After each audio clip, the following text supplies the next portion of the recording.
over here at 3. It's after 10 past. He is in, isn't he? One of the big boys wants to see you. He always pulls the same trick. Sends for you at 3 and sees you at 3:15.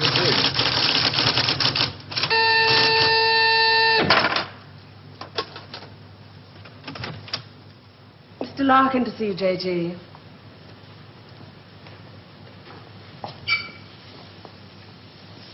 I'm sorry for the captain. Sit down, Mr. Larkin. Thank you. Do you smoke these things? King of Kings, sirs. Yes. Were you surprised we got you to come here, Mr. Larkin? Well, I couldn't see what the CWNS would want with me. Still can't. Do you know anything about us? Oh, I heard 1 or 2 things when I was working with the BBC. What'd you hear? CWNS set up midway between the government and the TV companies. Any time the newsreel boys put out stuff with security classification, wars, weapons, political leaks, they get their film through this office. What do we know about you? Larkin. Robert Santor. Yes, it's a family name. Good family. Good education. But you turned your back on all that, didn't you? Tried a little bit of everything. 1955, you wrote some plays for the BBC, then worked for them as a story editor. 1961, you got a 3-year contract as a director, which you didn't renew. Oh, the BBC won't pay money. Well, you're in the money now, aren't you? In 1968. There's your flat in Holland Park, your cottage in Hampshire, 2 children. And a dog and a cat who commute with us to the country at weekends. Well, maybe you knew that already. 6 years ago, there were those shows you did on alcoholism, blood sports, slum clearance. People called you bright, very bright. There were other words they used. Hard-hitting, vital. Now you do only 4 shows a year. The critics call them brilliant. They're high in the ratings, and they're, well, they're souffles. Little soft in the center. Don't think I'm complaining. Oh, you can complain if you want to. Just call it a friendly professional interest. I'd like to know what happened to alcoholism and blood sports. Call it reaching the age of 35. Call it school fees, 2 fixed addresses. Call it joining the establishment. Call it being a socialist for 15 years in a country that'll never be socialist. Good. There's your wife, Rachel. You married the girl next door. Your 2 children, Rebecca and Daniel, nice little family. 3 years ago, you got yourself a girlfriend. It was serious. Where the hell did you get that found? Just tell me where it stops. Lasted for 18 months. Your wife never knew about it, even when you nearly decided to leave her. Who are you? It's the initials J.G., that's all I know. Never met you before in all my life. July the 25th, 1966. You finally decided to break it off with this woman. You said you loved her. You said you loved your children. It was 2 against 1. You had to add it up like that. Sorry, your cigar. It's burning my desk. Sheila told you all this? We have ways of finding things out. But why? If it's blackmail, the thing won't hold water. It's all in the past. Well, there'd be pain, of course, for Rachel and the children. But you wouldn't get anything else out of it. No, it isn't blackmail. We've just been interested in you for a long time. Interested? You went back to your wife because you said it was 2 against 1. I call that very responsible. We're interested in very responsible people. In fact, we have a little index for them. We call it their power quotient. A ratio of responsibility as against aggression. Yours is very low. 0.2. That's very low. Just what we need. Sit down. Please. I'm sorry, the language must seem rather strange at first, but we take it very seriously. Just to show you how seriously, I'm going to tell you how we checked up on you. We call these things surgical transmitters. One was fitted inside you when you went into the Charing Cross Hospital 3 years ago. Appendix, wasn't it? Transmitter? Are you trying to tell me that you listen to every word I say? A machine does. untouched by human hand. There's a little gadget in these things that ties up with the pulse rate.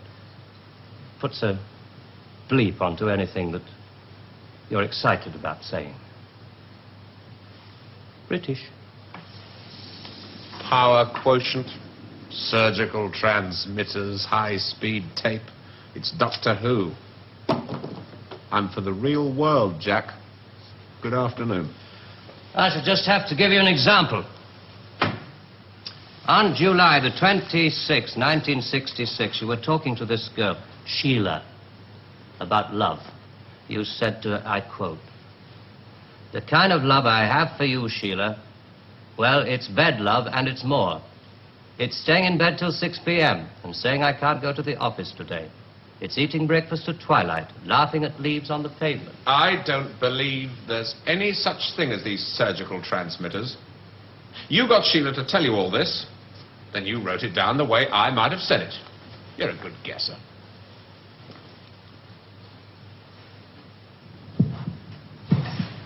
Can you hear your heart beating? It's eating breakfast at twilight, laughing at leaves on the pavement, getting a cab to a silly movie to Paris. It's moving when you're tired of staying still. And I've done it all before when I could do it with no ties. Now it'd just be irresponsible. So there really is one of those things inside me.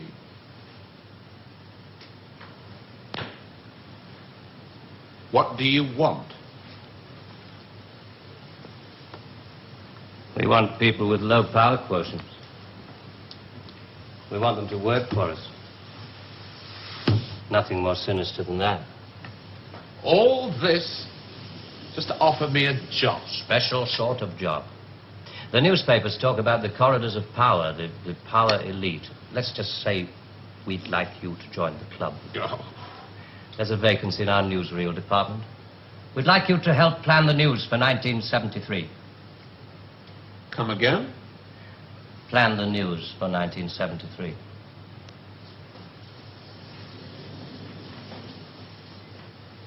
What are you doing? I just want to make sure the sunlight's real.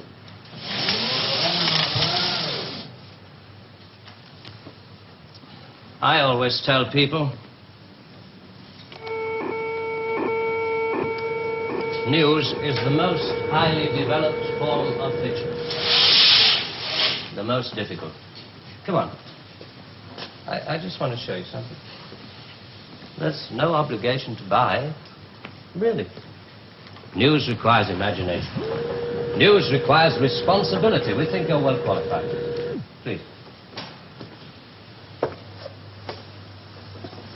AA security, sprinkler systems and other services do not operate beyond this point.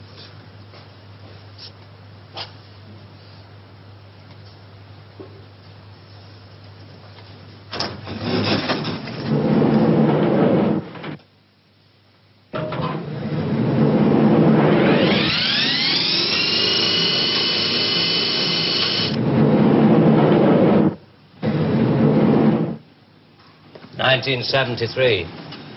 We've only roughed out the news for 1973. Nothing's been given the go-ahead yet, but this is the kind of thing we have in mind.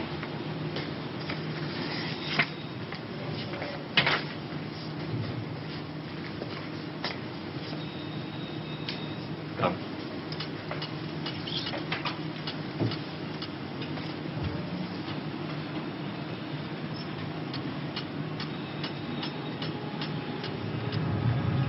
Today, April 14th, 1973.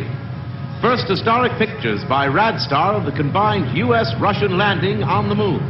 Shown here are Majors Webb and Mikhailovich taking their first steps into the unknown, firing their retro rockets to land their spacecraft on the dust-covered surface.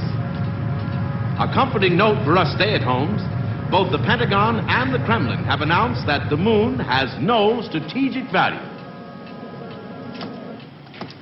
A comforting note for us to stay at home.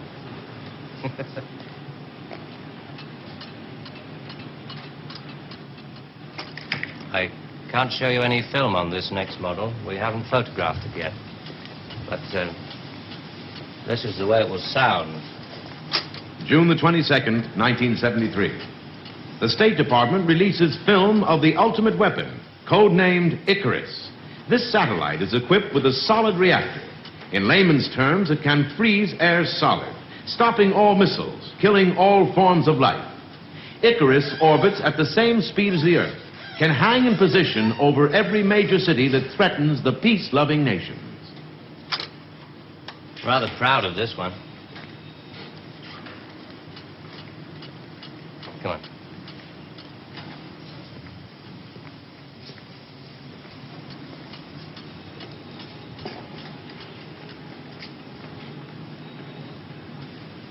Please, sit down, Mr. Larkin.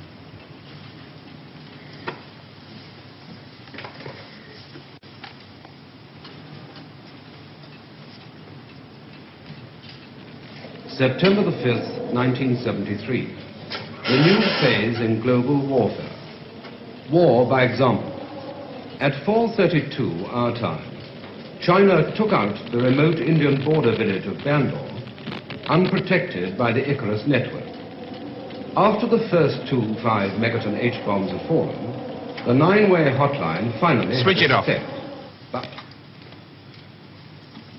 This is going to happen in 1973. You're going to make this happen? No. We're going to make models, much cheaper. Then we photograph the models.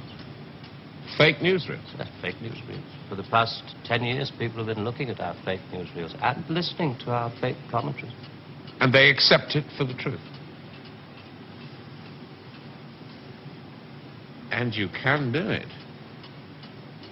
Stop 100 people in the street. How many of them have actually seen a missile or a satellite? They're just told they exist and they believe it. Yes, you're getting there. I knew you would. Well, now the moon rocket and the satellite, that you can get away with. That's too remote for people to grasp. It's too far away. But this... I mean, you invented this village on the Indo-Chinese border. Oh, yes. Well, somebody could check up. Very mountainous territory up there. There'll be no survivors in 1973. No rescue work. Radiation scare. Yes. You can do it. This could be the news for 1973. Not necessarily exactly like this. We only plan in detail 1 year ahead. Oh, you only plan 1 year ahead. Hey, tell me, what is the news item that's bothered you the most in the past year, 1967? Oh, well, it has to be the new American intercontinental ballistic missile, the Boy Wonder, doesn't it? Just the one I asked him to set up for you. The new ICBM, codename Boy Wonder, with a much-talked-about Mercury warhead. I haven't any special effects up here, but perhaps with the proper sound. Blast off. And Robert Larkin, television director, high IQ, 35 years old, is scared. Scared by nothing. It doesn't work. It's a scientific impossibility. The same goes for the much-talked-about Mercury warhead. Perspex. Well, if this rocket doesn't work, then the others... They have a fireworks party at Cape Kennedy almost every other day. Well, you didn't really believe there were all these things whizzing about up there, did you? Sputniks and rockets. Astronauts crossing their legs for 8 days. How long has this been going on? Since Hiroshima. And the H-bomb, you mean... that doesn't work either? Right. Dirty. Very, very dirty. What was your first reaction? Relief. Oh, yes. Yes, it has to be relief.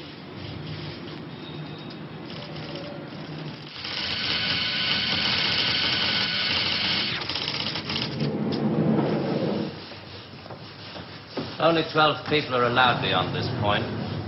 Most of them work in the photographic department, taking phony newsreel pictures of our models and processing film and so on. Sit down, please.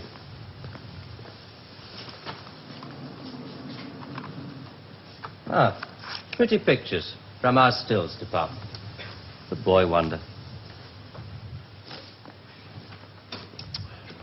Do you really think that missiles and satellites are mile out of country? No, not at all. I've only shown you the hard news. There are other things, much softer things we thought might interest you. Well? 1973, we thought it might be time for an anti-teenage movement. A long-awaited return to maturity. Sherry. Perhaps even a religious revival. Oh, I see. You want me to arrange the grand opening of Ruislip Cathedral. 1st of October, 1973. Mark the date down in my 10-year diary. We are very serious about you. There are things about you we like very much. Qualities you have to offer. Qualities that we perhaps don't possess at the moment. That's great. Our file on you. I have to return to July the 25th, 1966, the day you broke it off with this girl, Sheila. You really did reveal rather a lot of yourself that day. But, of course, if you really mind... Help yourself. You said to her, it won't work, Sheila, and she said something, and then you said...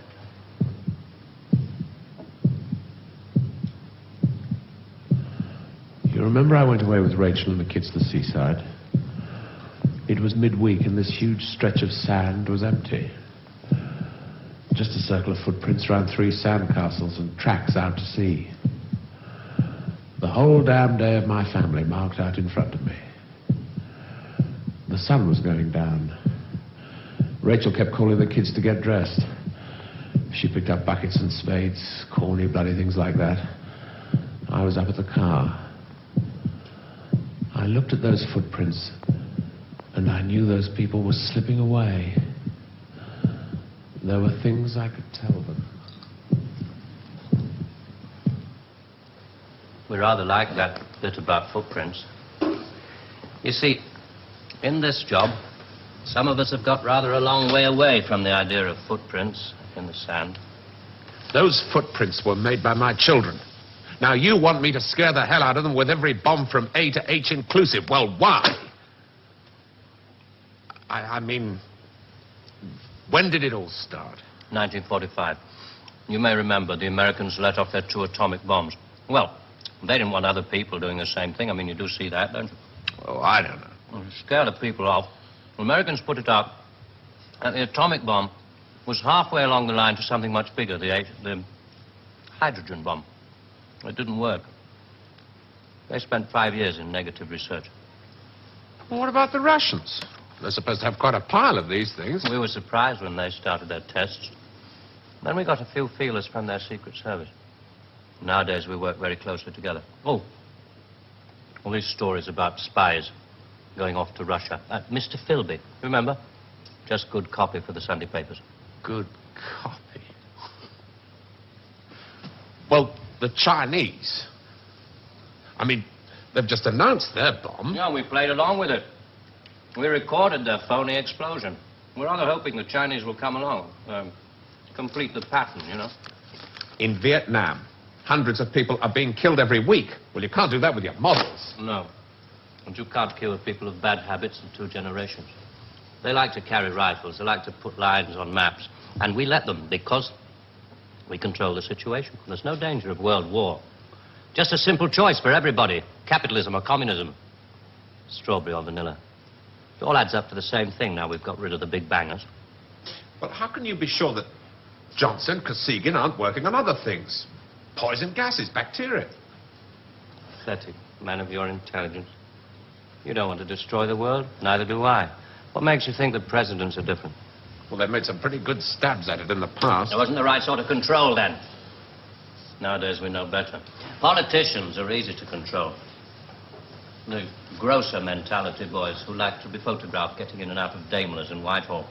They come right at the bottom of our organization. A few rungs up the ladder, there are the people in the top secret factories. Just those in a position to know they're making weapons that don't really work. There must come a time when somebody wants to use one of those weapons. I mean, somebody is standing there with a finger on the button. Well, that's the beauty of it. Nobody presses the button. We control all the crises. We build them up and we shut them down. We. Again. Yeah, I'm coming to that. Near the top of the hierarchy, there are the economists, top civil servants, top brass in the military. Those men who are supposed to view the nuclear tests and so on. And above them, CWNS. Right at the top. Classified World News Service. Just who the hell are you? It's obvious, isn't it? Just a very few of the top people in communications in every major country in the world. Oh, you mean you run all these magazines? No, of course not. We just get them to take some of our copy every week. Television is much more important to us. It all happens so quickly. Now, you say you can put out what pictures you like on television. Doesn't anybody try to stop you? No, nobody wants to. 99.386% of the population wouldn't believe this conversation. And the rest are working for us. And they're the top minds, the really responsible people. They know they're guaranteeing the lives of their grandchildren the only foolproof way. Scaring the hell out of their grandchildren. Well, I won't buy it. You must admit there has to be some kind of control in this world of ours. Look at this. And remember that 1/4 of the world is starving. There are the full bellies and the empty bellies. Some of the empty bellies carry rifles. Well, we full bellies are getting a bit flabby. We're not very good with rifles anymore, so we've devised 2 ways to keep the empty bellies under control. One of them is this fictitious hydrogen bomb we've talked about. The other one is money. Enough money to fill some of the empty bellies and put a hopeful smile on the faces of the others. A great wall of money all around Britain. And it's no secret that the British economy is in trouble at the moment. So we have to put that right, too, to stay alive. We have to control the people in this country. Scare an ostrich, it buries its head in the sand. You scare a hedgehog, it rolls itself up into a ball. When a woman's frightened, she goes out and buys herself a hat. You mean you scare us so that we'll buy more, so that money moves quicker, production moves up? We don't say scare when we talk about human beings. We say threaten them emotionally. And there are all sorts of ways of not just the big ones like the hydrogen bomb. Overcrowd them a little with bad planning. Sell them too many motor cars. Anything to keep them a little bit removed from reality. Nowadays, people don't work for money. They work for the idea of money. They don't even love for love. They love for the idea of love. They only hate for the idea of hate. It took us 5 years to find a non-addictive drug, one we could pay off against the hard drugs. LSD. You marketed that? Oh, yes, of course. And for a very good reason. Some of these protest movements were getting a little bit too close to the mark. LSD gave them nice little hallucinations. Made them talk like 3-year-olds. Throw flowers at policemen. Shall we talk terms? You're not still going to ask me to work for you? I'm afraid I've had to put all this rather bluntly. You see, there wasn't really very much time. It must be rather a shock. Well, I mean, most people realize that the world is controlled from about 6 big cities. But it must be rather shocking to learn that a 1/6 of the world is controlled from this building. You mean you? Oh, no. I only rate an office on the 7th floor. There are 2 other offices above this one. And a giant computer system. Link number 4 in world control. A computer? Well, what's so remarkable about that? It's just a machine that can store a vast amount of information. A machine that knows too bloody much. Now you're being hysterical about it. The computer's very simple. You feed data into it. Anything from the Wall Street closing prices to the North Atlantic weather reports. And you get decisions. That machine's taken you over. It's just a machine. Extra hands for the people who know how to control it. Well, This one, above us, it's square, in a box. Yeah, I suppose you could call it square in a sort of a box. Do you know why I go away at weekends? To get away from people in boxes. They live in boxes. They get their thoughts, their problems, and their answers out of boxes. And I like to get away at weekends because they're not people anymore. Now, you know all about me. My cottage in Hampshire. But did you know that there's a line of trees that goes right up past the house? And the noise they make is like the sea. Did you know that I find it difficult to sleep in the country? And I like to go and stand in the garden before dawn. And I feel good because I know that my wife and my children are asleep inside. And I like to go out and walk past the wet hedgerows until I can see pasture land and the smoke from the cottages in the This village. may be all very well for one of your grassroots programs, but I'm afraid time is running out. I ought to tell you, we pay a great deal of money. We can afford to. We save such a lot on things like the national defense budget, so on. We would start you off at £250,000 a year. Oh. Rising to £1 million when you make the Ministry of Morality, which I know you will. Will you let me out of here? One little point. I should have told you about these surgical transmitters.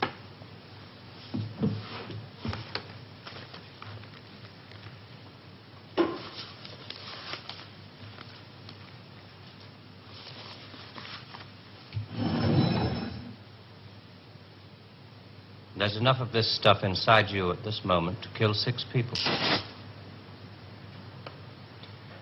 There's a button we can press. I'm sorry about the dramatics. Our boys call these things the oral contraceptive. Keeps them from talking too much. So there must be one of those transmitters inside you. Who presses the button? Extra hands. All this stuff about the computer being extra hands for the men who know how to control it. That machine controls you.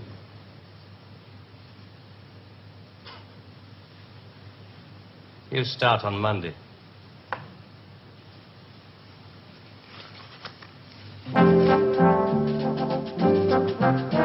Early controversial classics from Dennis Potter next weekend, with the first of the Nigel Barton plays on Saturday at 11:20. But next tonight, Tony Palmer's very personal film looking at the relationship between pop music, youth culture, money and violence. All My Loving in a moment.